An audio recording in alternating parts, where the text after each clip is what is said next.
A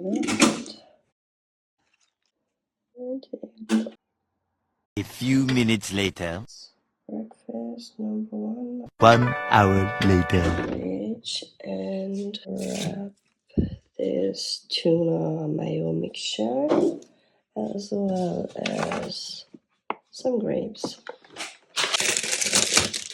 This bread, Sammy's seed sandwich. This is my toaster.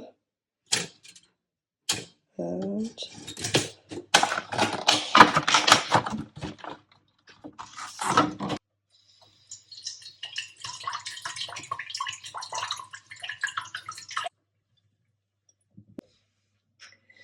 I'm also gonna throw a peach in here because this is gonna be my bowl of fruits for the day.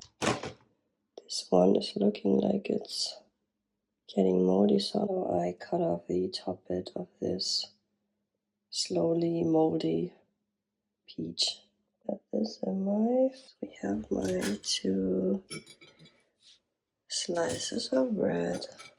I'm gonna put the tuna mayo mix on the slices of bread. This slice. So put it in.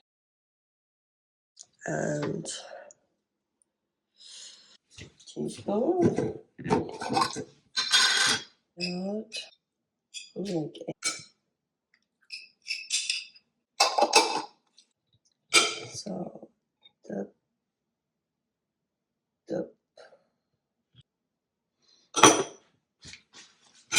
And that's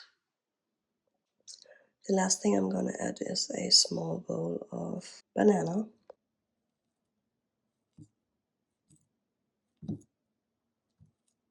But hunger here can eat a lot and I need it. Watching Gossip Girl with my breakfast. Hey. Nothing, I guess. But you can always